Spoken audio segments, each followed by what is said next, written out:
Ok, pessoal, vamos começar, né?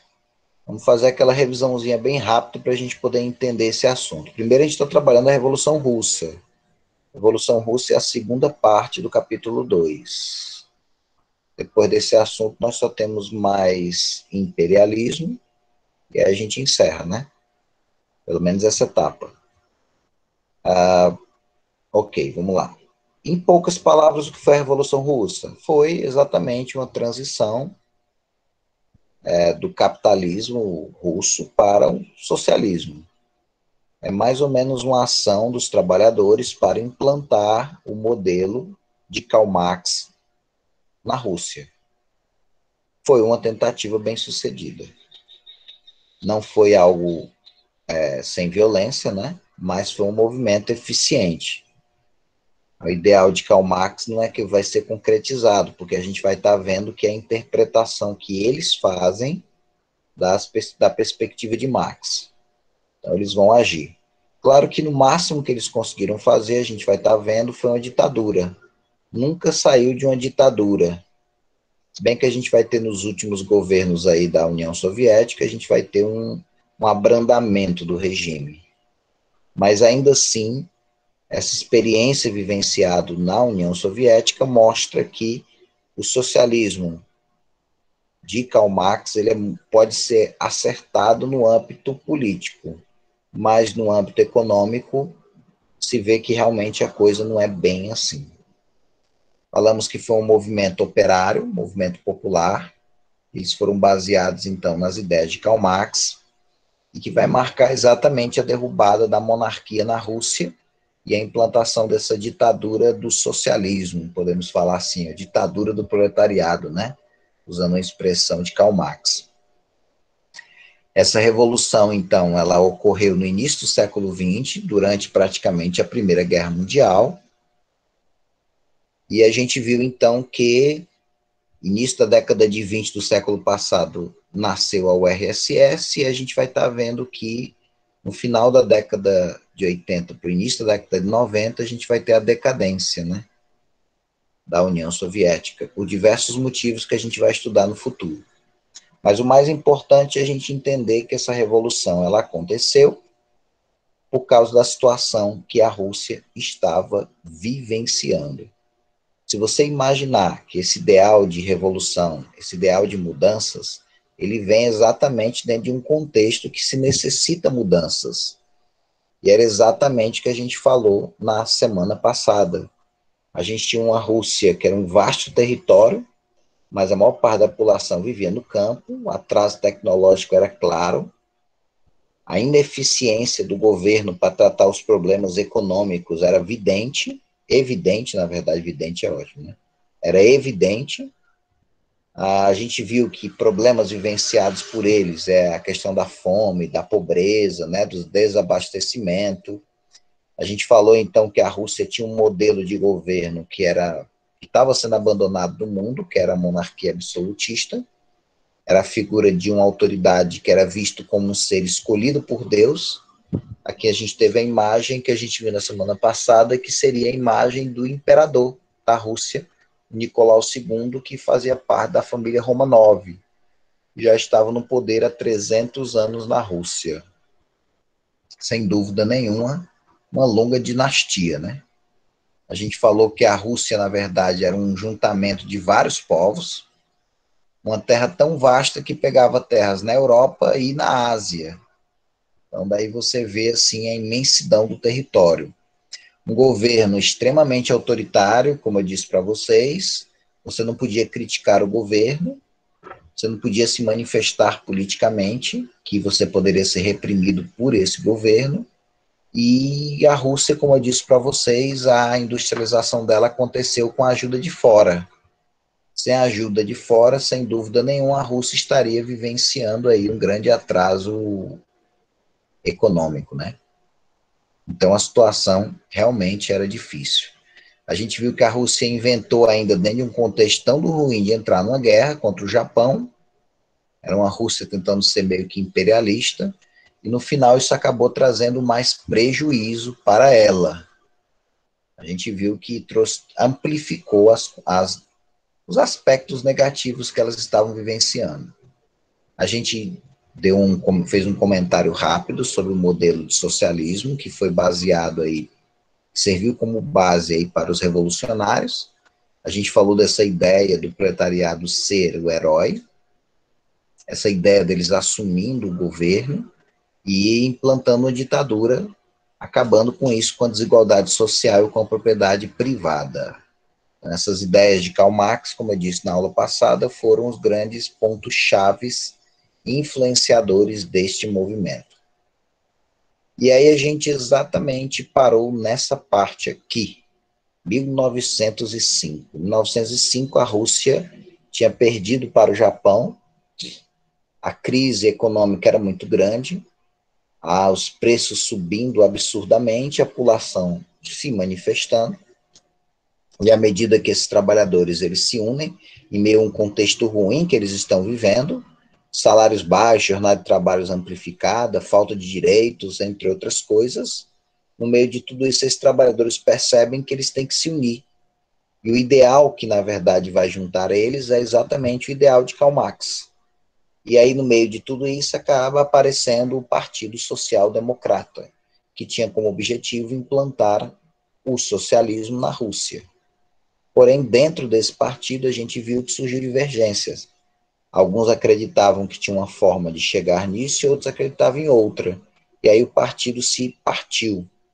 E aí apareceu os mencheviques e os bolcheviques.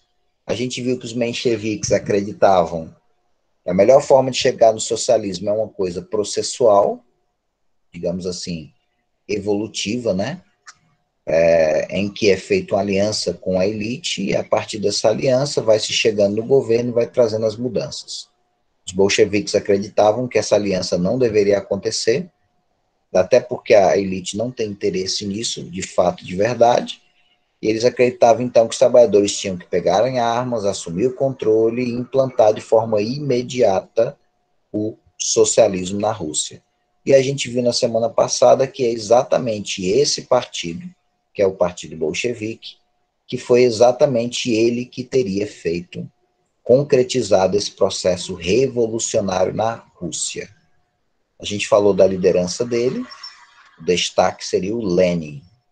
E é exatamente nessa parte que a gente parou na semana passada.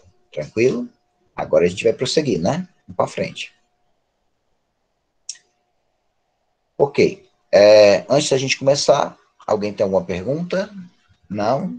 A gente pode prosseguir então? Tranquilo? Para frente, tá? Vou parar não. Vamos lá. Beleza. Estamos em 1905 ainda. A Rússia tinha perdido para o Japão, a situação econômica não estava boa, os trabalhadores estavam se unindo, nasceu o Partido Social Democrata, né, russo. A gente falou da divisão desse partido e também começou uma onda de manifestações pelo país, né? Um deles foi exatamente um domingo, na frente do palácio do imperador Nicolau II, e aí, claro, que o que as pessoas não queriam fazer guerra, eles só queriam apresentar as propostas deles para o imperador. O que um bom político faria nessa hora? Chamaria os representantes e conversaria com eles. Ou ele mandaria um representante, saberia o que eles queriam, e aí viu o que dava para fazer, e o que não dava para fazer ficava naquelas promessas que nunca se cumprem, né? É mais ou menos esse princípio político. Mas não foi o que aconteceu. O imperador não dialogou, mandou a tropa atirar na multidão e o resultado foi o famoso Domingo Sangrento. 1.000 pessoas mortas, 5.000 feridos. A imagem do imperador acabou sendo manchada por causa dessa ação. O resultado, então, é que ele acabou estimulando uma onda de revoltas que aconteceu pela Rússia. O resultado disso era que ele deveria novamente chamar as pessoas para conversarem, para dialogar, mas não foi o que ele fez. Ele reprimiu violentamente o movimento. Quanto mais ele reprimia, mais o movimento era fortalecido. Então ele percebeu que precisava fazer alguma coisa palpável para acalmar o povo, ou seja, deveria fazer alguma mudança para acalmar os ânimos, né? E aí ele prometeu, então, que ia mudar a forma de governo na Rússia. Continuaria sendo uma monarquia, mas agora seria uma monarquia constitucional, ou seja, seria criado leis em que todos obedeceriam, inclusive o imperador. Leis essas criadas pelo parlamento russo, que era chamado de Duma. Essa galera era eleita pelo povo. Então parecia que realmente as coisas estavam melhorando. Porém, era uma jogada do imperador. O imperador, na verdade, ele tinha a intenção de esperar que uma parte dos soldados que tinham lutado na guerra com o Japão não tinham voltado. Então ele não tinha força militar suficiente para lutar contra esses movimentos. Então ele esperou voltar, mentiu para o povo, né? Ofereceu aí que ia mudar as coisas. Quando os exércitos voltaram, rapidamente ele reprimiu o movimento, né? Pegando os líderes. Claro que outra lição política, nunca vá direto contra o povo, pegue os cabeças. E foi o que ele fez. Ele expulsou os líderes da Rússia. Você fala, por que não matar? Matar você cria um mártir, né? E o mártir sempre vira uma fonte de inspiração, que pode intensificar o movimento de protesto. Então, sabendo disso, ele expulsou os líderes e os bolcheviques, que estavam vendo nisso como oportunidade de implantar o socialismo na Rússia, acabaram sendo frustrados. E muitos líderes acabaram sendo expulsos da Rússia também. E aí veio a maior decepção quando ele dissolveu o parlamento, a Duma. Foi dissolvida, mostrando com isso que ele não tinha intenção nenhuma de trazer mudanças significativas na Rússia. Então, nesse momento, parecia que tudo estava perdido. Parecia que as coisas não iriam mudar. Então, nesse momento, a expectativa aí da galera que queria essas mudanças caiu. Porém, anos depois, a verdadeira oportunidade aparece. E essa realmente dará certo. Aqui temos imagens do Domingo Sangrento, tá? 3 imagens. Beleza? Você vê que população inocente, né, cara? Tinha criança, tinha idosos, né? Que sofreram ataque. Foi uma cena cruel. Aqui são imagens assim, você vê como era pacífico, né?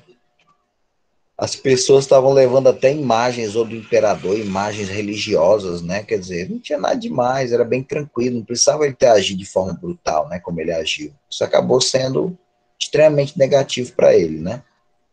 E aí surgiu a grande oportunidade em 1917. Em 1917, o mundo estava vivenciando a Primeira Guerra Mundial, 1914 a 1918, né? Então, essa guerra estava acontecendo, a Rússia novamente inventou de entrar numa guerra. Se lutar contra o Japão foi ruim, tu imagina tu lutar contra vários países. Né? Foi ruim, imagina com mais. Foi mais e mais humilhação para a Rússia. Confirma-se claramente que ela era extremamente atrasada. Você tinha soldados lutando com armas antiguíssimas. Era vergonhoso. Muitos soldados russos eram praticamente tidos como escudo humanos no campo de batalha. Então, a situação era catastrófica. Pra vocês terem ideia, dos 10 milhões de mortos na guerra, 2 milhões era só dos russos, pessoal. Daí tu tira a tragédia pro povo, fora que a gente vai estar vendo que quando os soldados começam a perceber que estão numa batalha perdida, muitos vão embora, vão fugir do campo de batalha. Mais de 2 milhões de pessoas fugindo do campo de batalha. Daí tu vê o nível da tristeza, né, dessa participação da Rússia. E como está em guerra, a crise econômica ela é amplificada. Se a crise já foi ruim lutando com o Japão, tu imagina lutando com vários países na guerra, né? Quer dizer, a crise econômica se agravou absurdamente. Fora isso, a galera já estava chateada com o governo, porque via que era um governo ineficiente, era um governo que não funcionava. E realmente, Nicolau II podia ter jeito com outras coisas, mas para governar você via claramente que ele não tinha. O que aumenta a insegurança do povo em relação ao governo, o que facilita também manifestações contra o governo. Para piorar a situação, aconteceu o seguinte: Nicolau II, então, ele vai para a fronte de batalha, e aí ele deixa a mulher dele governando. Alexandrine, né? Vou mostrar a imagem dela. Deixa a mulher dele, né? Para governar. A mulher dele, infelizmente, completa a tragédia dele, porque o governo dela também é péssimo durante a ausência do marido. E ainda mais, porque ela estava, não era ela governando sozinha, ela estava sendo, na verdade, uma marionete na mão deste homem aqui, que ficou conhecido. É o Rasputin, né? Bem conhecido na história. O Rasputin era, você fala, então quer dizer que foi o governo do Rasputin, né, que teria provocado a revolução? Não, mas pode ser que seja mais uma causa da Revolução Russa. E aí você pergunta, Cal, qual a conexão entre o Rasputin e ela? Bom, o que eu disse para vocês no início é que ele vai ter influência sobre ela. Muitas decisões que ela toma é sob influência deste homem. E aí você pergunta, como é que esses dois se juntaram, né? O que aconteceu? Bom, primeiro ponto importante é que o Rasputin é uma família pobre, né, de camponês, o que oficialmente impedia ele de ter acesso à família real. Ele era muito religioso, né, muito ligado à questão da igreja ortodoxa. Ele, durante a adolescência dele, ele teve situações complicadas, né, praticou furto também. Era um cara que, ligado geralmente a duas coisas, né, ele gostava muito de beber, que era novidade na Rússia, e ele tinha um apetite exacerbado por sexo. Ele teria entrado, inclusive, numa seita cristã que defende que a purificação vem a partir da prática do pecado, e principalmente pelo êxtase sexual. Daí tu tira aí que ele se encontrou, né, nessa seita. E por que eu falo isso para vocês? Porque uma das marcas escandalosas dele no palácio foi exatamente essa vida devassa dele, né? Que inclusive até respingou na imperatriz e nas filhas dele. A gente vai ver já. Porém, o Rasputin, ele tinha duas coisas que se destacaram. Dizia-se que ele tinha clarividência, a capacidade de saber algumas coisas, né? E os outros não sabiam. E ele tinha poder de cura, pelo menos era o que as pessoas acreditavam. Então a fama dele começou a se espalhar como curandeiro. E qual é a conexão então com a imperatriz? A imperatriz tinha um filho, que era o herdeiro do trono russo, que era o Alexei, que é esse jovem aqui. Esse jovem tinha uma doença que na verdade era familiar, que era hemofilia. Ou seja, o sangue dele praticamente não conseguia se coagular. O resultado era o seguinte: quando ele tinha cortes, por exemplo, como nós, às vezes você tem um cortezinho pequenininho, daqui a pouco para de sangrar, né? Por quê? Porque o sangue coagulou. O sangue dele não coagulava. Qual era o resultado disso? Sangramentos poderiam matá-los, pequenos cortes poderiam matá-lo, né? Então era uma situação de saúde muito delicada. E ela já procurou médicos e nenhum deles conseguia na época resolver o problema, então ela ficou desesperada e resolveu procurar meios alternativos de resolver o problema.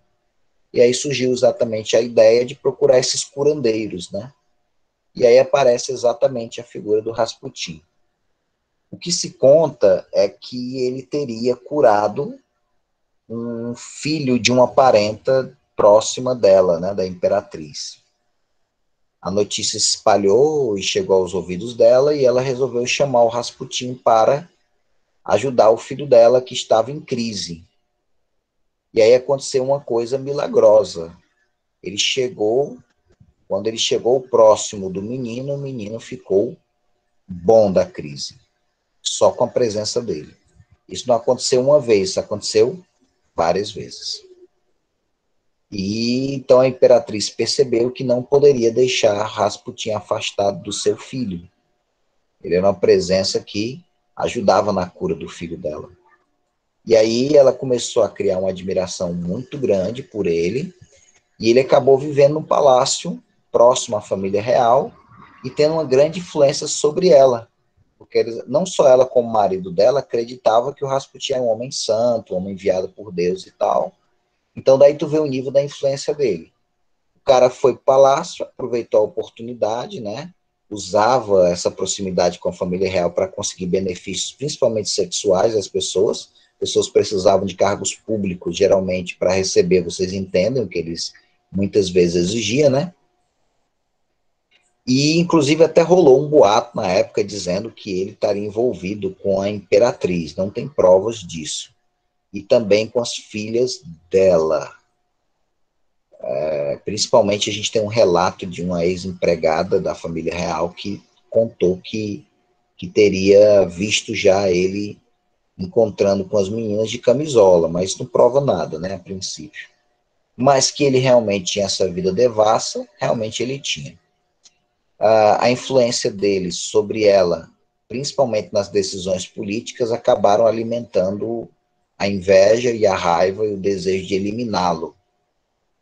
E, curiosamente, semanas antes do assassinato dele, o Rasputin, ele teria encontrado com a imperatriz, teria dito para ela que ele seria assassinado.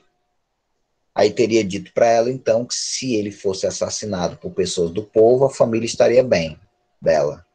Mas se ele fosse assassinado por pessoas próximas a ela, então a família seria morta, né? Curiosamente, ele foi morto exatamente por pessoas próximas à imperatriz, né?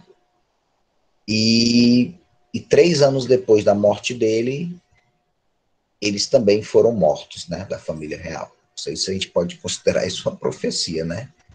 Mas que a princípio teria acontecido, bom, é o que parece. A morte dele é bem curiosa, o pessoal da outra turma ficou curioso, acho que vou acabar tendo que falar para vocês, né? Foi uma morte bem difícil.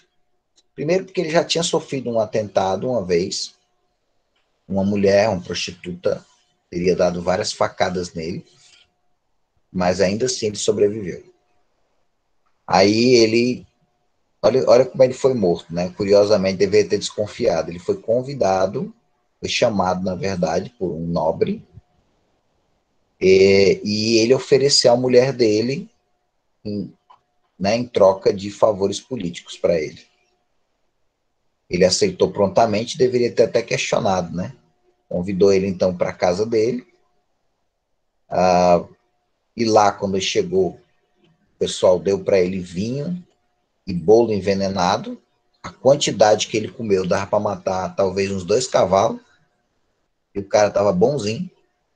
Vários minutos tinham se passado, já tinha comido bastante, o cara estava bem.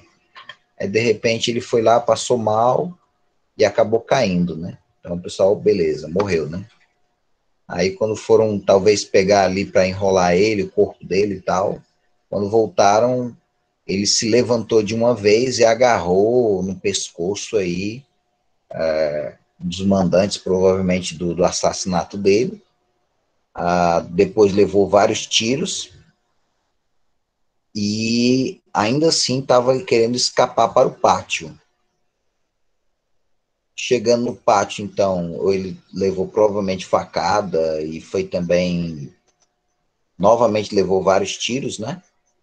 Então se acreditava oficialmente que ele estaria morto, né? E aí enrolaram ele, né, o corpo dele no lençol, jogaram no rio. 3 dias depois o corpo foi encontrado. Para a surpresa de todos, quando foram fazer a autópsia, descobriram que ele não morreu do tiro e nem das facadas. Provavelmente morreu afogado. Tinha água nos pulmões dele, né? Então significa dizer que quando ele foi lançado, ele ainda estava vivo. Então esse cara realmente podemos dizer que foi uma das mortes mais complicadinhas da história, né? É o que conta, né? Falar que ele era imortal, né? Eu acho que era praticamente isso mesmo, né? Parece piada, né? Parece lenda, né? Mas de fato realmente é o que a gente tem de informações sobre a morte dele, né? Realmente é invocado mesmo. E aí, beleza. Com a morte dele, a situação não estava legal na Rússia. As manifestações continuaram firme e forte. Protestos por fim da guerra, né, a paz, distribuição igualitária de terras também estava na boca do povo e acabar com a fome, né, a ideia do pão. se espalhou fortemente, o czar percebeu a pressão sobre ele, a exigência dele renunciar, e ele acaba então renunciando, finalizando aí a dinastia Romanov, que já estava governando há 300 anos. A galera ali dos que a gente pode chamar de centrão, né, mas na época eram chamados moderados, eles assumem o governo, implantam uma república, chamam a Duma, que é o parlamento de volta, né, e tomam atitudes que a gente pode falar que são atitudes positivas, né. As pessoas já podiam ter liberdade de publicar o que elas queriam, né, as pessoas podiam se associar politicamente, diminuir a jornada de trabalho, deu anistia aí para as pessoas que tinham sido presas por razões políticas, mas podemos apontar aí dois problemas principais, né? Primeiro, a Rússia continuava na guerra e trazia desgraça, né, para a economia russa, isso era negativo. A gente tinha, por exemplo, o problema da fome, que não foi resolvido, e a gente tinha ainda soldados que estavam voltando em grande quantidade da guerra, falando mal do governo. Colocaram ele numa guerra absurda, e era um absurdo a guerra, essa participação, né, sem dúvida nenhuma. Então, no meio de toda essa situação ruim, o Lenin volta do exílio, ele tinha sido um dos que tinham sido se beneficiado da anistia, e começou a fazer uma propaganda, né, imediata para a saída da guerra, para que os bancos fossem nacionalizados, porque os bancos eram estrangeiros, empresas também, né, prometia a ideia aí da questão da distribuição de alimentos e tal, reforma agrária, tudo isso foi prometido em abril, por isso foi chamado de as teses de abril. O movimento bolchevique foi crescendo, foi fortalecendo, e eles resolveram então dar um golpe, né? Tiraram aí o governo geral do poder e eles assumiram. Aí começa a segunda fase da revolução, que a gente chama de Revolução Vermelha, né? Nessa Revolução Vermelha, os bolcheviques estão no poder, dá força para o Comitê Operário, né, os sovietes, a assumirem também funções públicas, terras são confiscadas e são distribuídas para a população de forma geral, ou seja, nós temos uma mega reforma agrária. A Rússia imediatamente sai da guerra, mas tem que assinar um acordo muito desvantajoso para ela, mas pouco importa, porque no final ela está saindo da guerra, e isso vai diminuir os prejuízos, né, que a Rússia está vivenciando. Bancos e empresas foram nacionalizados, foi negativo, porque muitos países que investiram dinheiro na Rússia tiveram seus bens perdidos, porque eles não pagaram indenização praticamente para eles, não foi suficiente, né, para aquilo que eles investiram. Igreja e Estado já foram separados, porque era uma coisa só na época do Nicolau II, né? E os pobres, pelo menos, ganharam o benefício imediato de poder participar de eventos culturais que antes eram restritos à elite, né? Teatro, cinema, livraria, era tudo para a elite, né? E agora o pobre também tinha vez. E aí começou uma discussão dentro dos bolcheviques do que faria com a família real. Qual seria o resultado dessa família aqui? Continuaria vivo ou seria morta? Como é que seria? E sabe que o Lenin queria somente executar o Nicolau II, mas existia um medo muito grande do movimento monarquista, que queria de novo ele no poder, e se eles continuassem vivos, qualquer um deles aí poderia se reivindicar o trono, que seria um problema. Eu sei que a família foi levada aí por vários cantos, aí, várias casas, até que no final chegaram numa casa aí de um comerciante em que estava uma ameaça de um exército estava sendo formado aí que alguns acreditavam para capturar o rei, né? Recapturar o rei e sua família e de repente colocá-lo no poder, né? O resultado disso então foi o desespero. Os líderes locais percebiam que a única forma de resolver o problema seria eliminar a família real. E aí foi uma tragédia, né? Os pobres foram acordados praticamente às 2 da manhã, sob a alegação de tirar uma foto.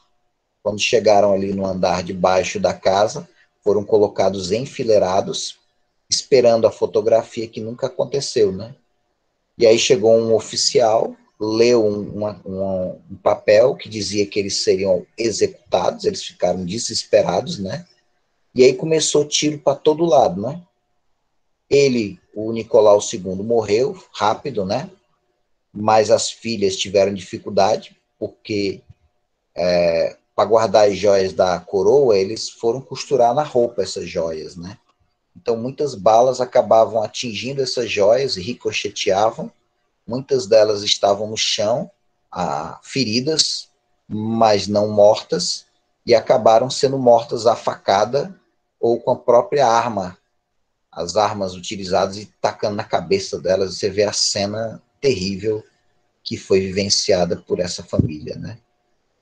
A família oficialmente foi toda executada, mas como o túmulo ficou com um mistério, né? O governo revelava onde eles foram enterrados, né?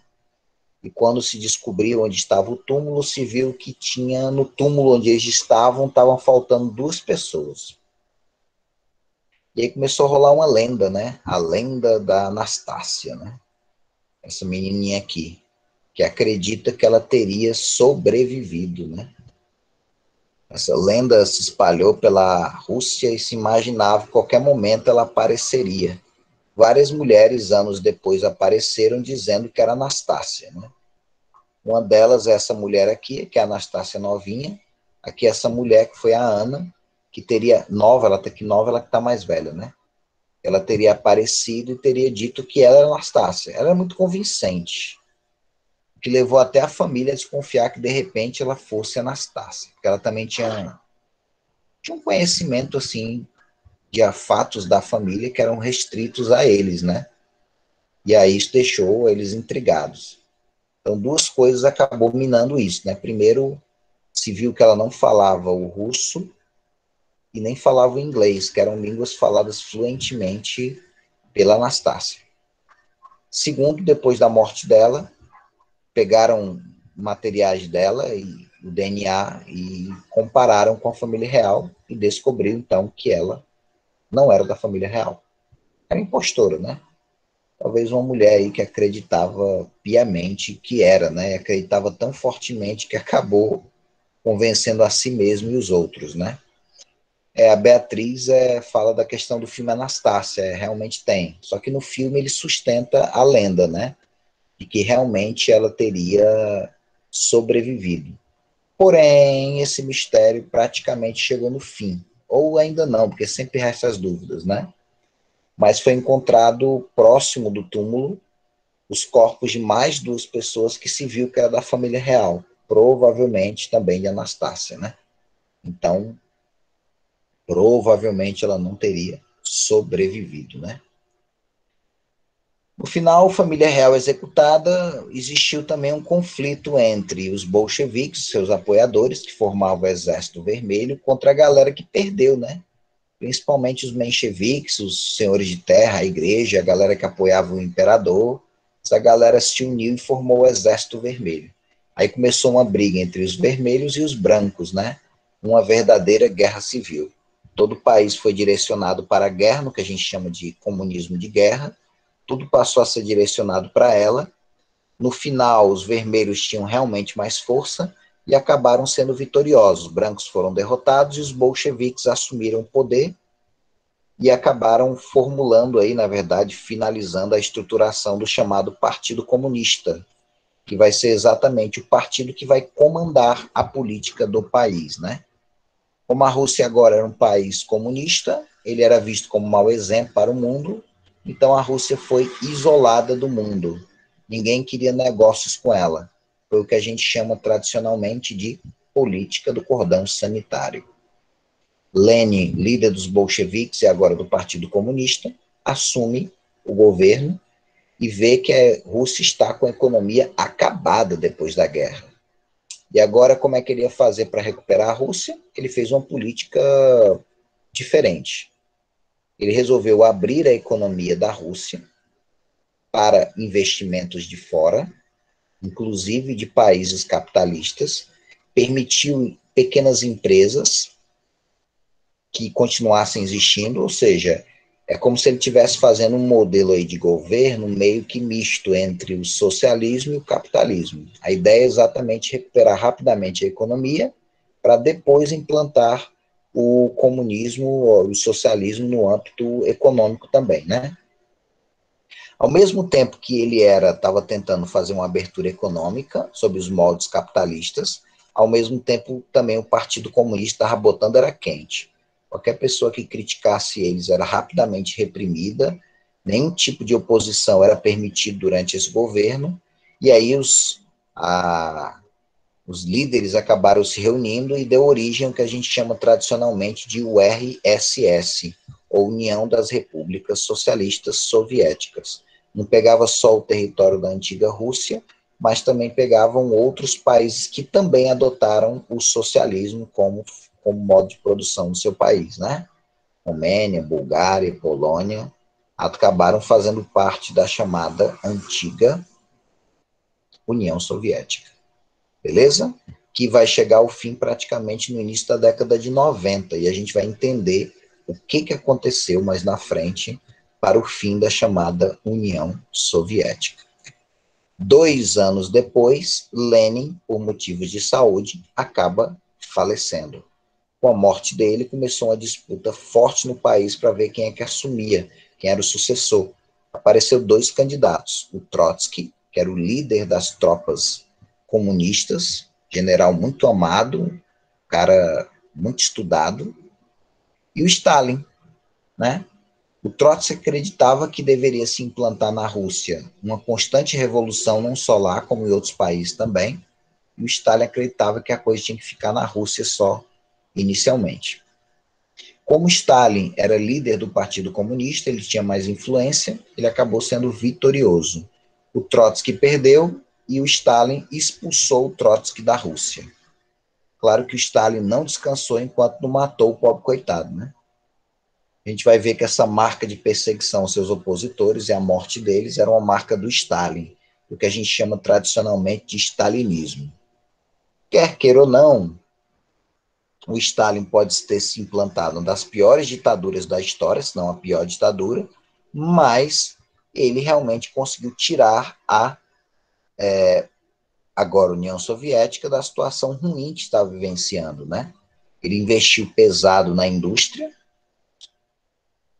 e principalmente na distribuição da terra. Ele vai distribuir a terra e vai dividir em 2 tipos de terra, as fazendas coletivas e as fazendas coletivas dirigidas pelo governo e as fazendas coletivas dirigidas pelos próprias comunidades, né?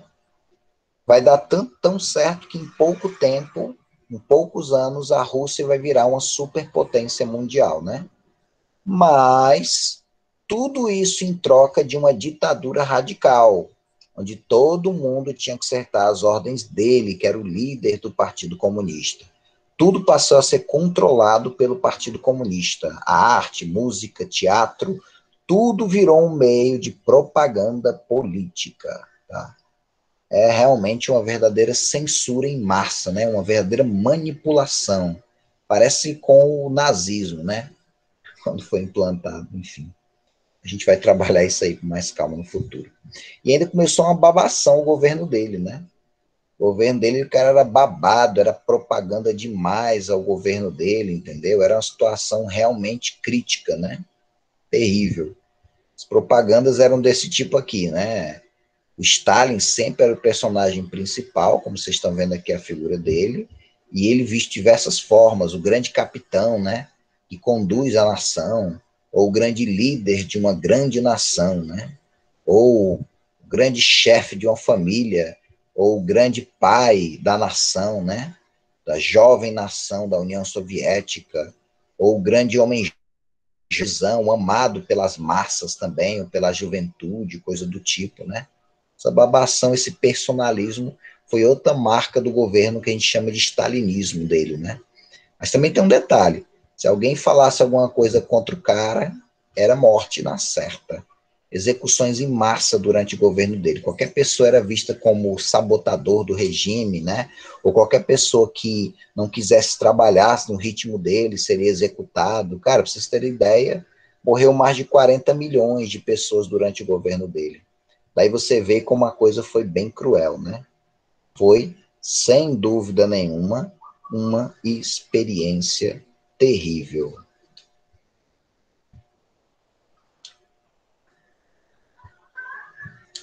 Tranquilo? Beleza? Tá tudo direitinho aí, pessoal? Beleza. Estão conseguindo ver as imagens, né? Beleza. Vamos concluir, né? Aqui é a imagem do Trotsky, beleza? Considerado como um grande rival aí do Stalin, que é esse homem aqui que eu estou mostrando agora.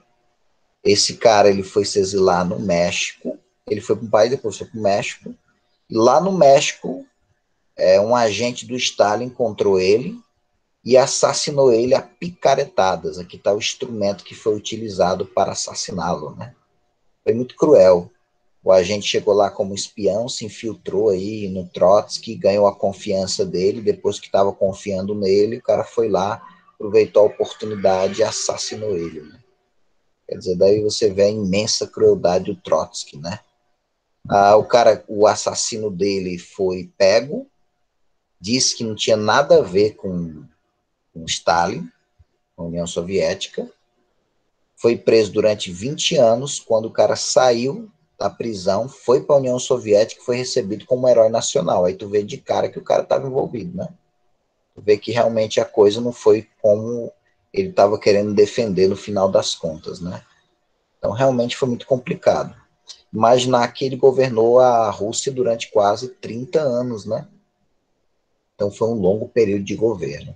E foi uma ditadura que trouxe o crescimento econômico, mas a pergunta é em troca de quê, né? Em troca de morte, em troca de repressão, de censura, né? E aí você fica pensando se realmente é algo positivo ou se não é negativo, né? E nós temos uma imagem do Lenin, da múmia dele, tá? Está bem preservado e está em exposição na Rússia, beleza? Dia que a gente for fazer nossa aula de campo lá na Rússia, a gente vai nesse museu aí para a gente ver o Lenin, né? E até hoje está preservado e a família está querendo enterrar o homem e não tem jeito, né? Emily. A gente marca a nossa aula de campo lá, né? E pede para o governo do estado pagar nossa aula de campo, hein? Quem dera que isso acontecesse, hein? Beleza? Com isso a gente pode encerrar, né? Acabou nosso tempo faz tempo.